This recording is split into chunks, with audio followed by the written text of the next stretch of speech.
Janie, first question here in the front. Hi, Steve. Janie McCauley from AP. We haven't seen you since knowing that Kevin had a surgery, and just have you had a chance to talk to him, and we've also seen a towel that kind of honors Oakland and honors Kevin as well, and just how are you feeling about all that? Yeah, I mean, it's still raw. Obviously, this is, only been whatever it is, 48 hours, 72 hours. So I've texted, I've talked to some of the guys who have spoken with him. Everybody's been, reaching out to him, and fortunately everything went well. And so tonight we're thinking of him, and I know our fans are all thinking about him. And we got a game to play and got work to do, but everybody in our organization is thinking about Kevin as we go to work, and we're trying to achieve something special. We wish he were here with us. Any other questions for Coach? Mark, right here in the front. Microphone's coming. Steve, Mark, Medina Bay Area News Group. How is Kevon doing? Kevon just warmed up on the court with Chris DeMarco, and he's doing decently. So I think he'll give it a go, and we'll see how he holds up. In the middle, 3.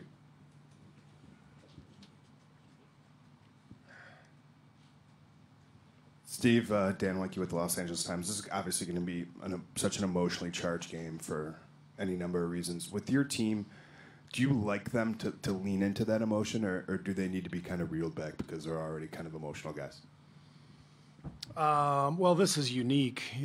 This is a sort of a once-in-a-career moment where you play in a building for the very last time, and you absolutely don't know positively, without a doubt, that it's the last game you'll ever play here. We had a ceremony at the end of the year in the regular season, but we knew we were coming back here to play, and then we had that weird game 4, a few days ago where we lost, and it sure felt anticlimactic. Like, this can't be, the last game at Oracle. So now it's here, and it's definite, and it's in the midst of this series that we're trying to win. So there's a lot going on. I think the main thing is to just lock in on the game, focus on what we have to get done, and when the game's over, win or lose, I think there'll be a chance for us to acknowledge our fans and the people in this building, the people who have worked here in this building for many years, who we've gotten to know. Win or lose, we'll be able to share some emotion and say our goodbyes, and hopefully with one more game to play in Toronto. But it is a strange, unique night. Any other questions for Coach? Over on the right side, last one, Davide. Coach, Davide Chinellato, Gazzetta Italy. How do you plan to use all this emotional charge that there is around this game, not transforming it into too much pressure, but into something positive you need to use on the field to win the game? Well, I think the benefit of our team having the experience that we do over the last 5 years, they seem to respond no matter what the circumstances are. So I'm very confident that they'll play, and they'll settle into the game, and they'll compete and find a way to get into a rhythm. So there's not a whole lot to say. Everybody knows what's at stake and what's happening. So it's not like I have to give a big speech or anything, but it's just, let's get our work in, let's do our jobs, and see what happens. Thank you, Coach. Thank you. Coach Nurse will be in shortly.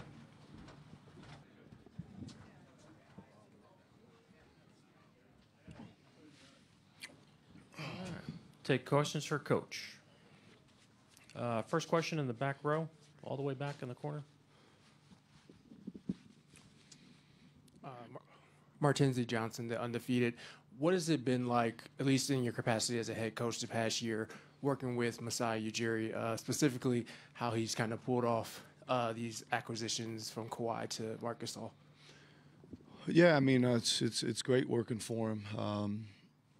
He's set the goals very high for our organization, similar to the goals that our staff and our players set. So that's good to be in alignment with where we're thinking, where we want to go.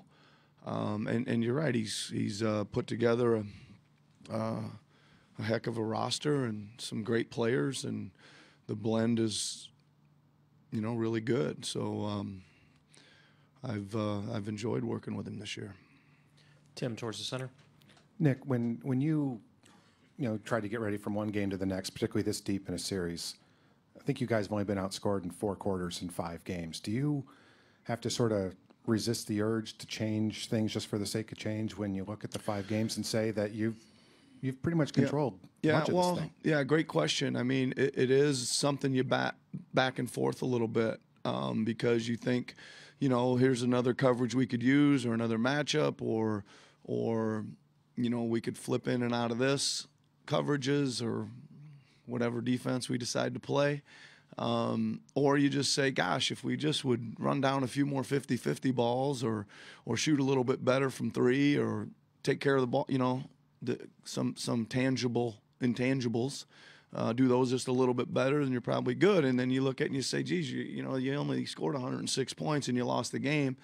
106 against these guys is pretty good. You should think, you got to score 107 or more. Right, so it's a really good question, and you battle it back and forth of do you just kind of stick with what you've been doing and try to do it a little bit better, or do you try to break out a couple new things this late in the series? John, 4th row on the right. I'm still debating on that. Coach, John Schumann, NBA.com. Hey, John. In the Milwaukee series, you seem to put an extra emphasis on your offense, and I think believing that if execution on that end would help on the defensive end of the floor. Through this series, have you found one end of the floor to be more important than the other? Yeah, it seems like we haven't talked about it as much. You're right. In the Milwaukee series, I remember saying that about every other meeting like this that we had. And it is still critical because, again, the transition against these guys is so hard, right? You're really racing back. If you turn it over, you're in trouble. They're coming fast and usually dotting you with a 3 ball. If you don't score in stretches, they're playing with it off the rim on long rebounds or whatever. And again, they're coming hard. And everybody's seen, when Green gets one, he's going to push it and it's going to be super fast paced. And they got some guys that can shoot it, on the kick out. So it really is critical for us to A, take care of it, and B, score it fairly consistently so we can make them take it out of the net some. So is that end of the floor maybe what you maybe get stressed a little bit more about during the course of a game? Yeah, I mean, and again, I think there's, we've taken care of it pretty well. You always want to cut down on the turnovers no matter what number you end up with, but pretty good, right? We've generated a lot of shots at the rim. We've got to the free throw line. We've got what I consider, for the most part, pretty good looks from behind the 3-point line. We've got to shoot them a little bit better than we did in the last game for sure. Steve, 4th row over here. Nick, Steve Simmons, Toronto Sun. Pascal struggled in the last 4 games, and he didn't play in the final 9 minutes in the previous game. What are you seeing from him, and how worried are you that maybe this moment is too big for him? Yeah, I'm not worried about that at all, right? I think he's proven all playoffs long and even all season long that he's a primetime player. The other night, I just, if I want me to be totally candid, I wasn't happy with his defensive effort. I thought he just could have done more. He could have been more active. He could have got down in his stance earlier and more often and just been more of a problem at that end. And that's why he wasn't in there at the end. Eric on the right side. Eric Corrine, The Athletic.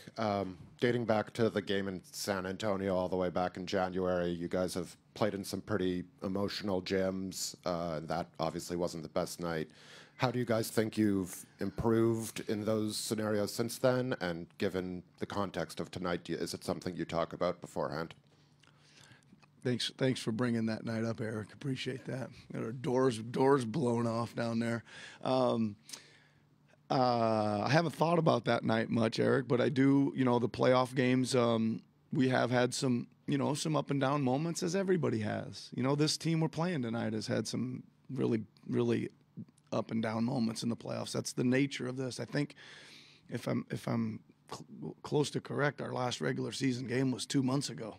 So 2 months of basketball is going to be some ups and downs in it. After that San Antonio loss, we got on a plane and went to Milwaukee and beat them. And we bounced right back, and that's what we normally do. That's what we've normally done in the playoffs. And this is a strong-minded, tough-ass group of guys. Really is. And I'm looking forward to watching them play tonight. On your right again. Hi, Richard Wernicke from the National Post. You mentioned before the last game that coming out of Game 2, you told the team we only got to take one in Oracle. Can you just elaborate on what message you were trying to get across to them when you said that? Yeah, I mean, I just, you come in there after a loss, and the importance everybody places on home court, and you really had a chance to grab a hold of the series, and all of a sudden you're even. They've considered it a huge triumph to come and get one of the two. They're 1-1 and got the momentum of the series. And just so it doesn't seem as disastrous as it may appear on the outside, you just try to calm down and say, hey, we just got to get one. We got to get one. That's all we got to do. We know we can do that. And that's it. I'm not trying to, I don't say a whole lot after games. And some of it we just say it to wrap it up and then get on with it, and we start looking at the film and really digging in the next day. Joe, over on the right again, middle. Joe Varden, The Athletic. For the last however many years, there's been a pursuit in the NBA for the super team. And by and large, those teams get here. You guys are not set up that way. You have one star, but then you've got really good players, deep role players.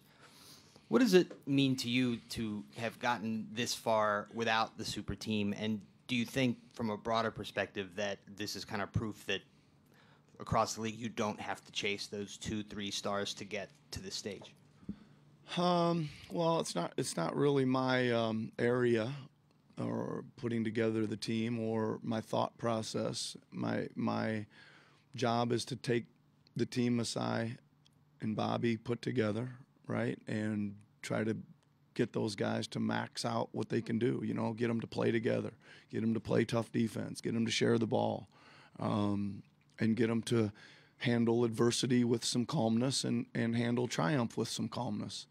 And then you got to look at who you're playing, and you got to try to figure it out. I was telling somebody today, I said, you look at these things and you say, Jesus, I don't know how we're going to beat these guys. And then you say, God, there's got to be a way we can figure it out. I mean, in 2 sentences, you go from one end to the other, and that's what the job is. You got to respect how good the team is you're playing, because they are, how well coached they are, how tough it is to win these games, and then you got to prepare your guys the best you can, and then let them go at it.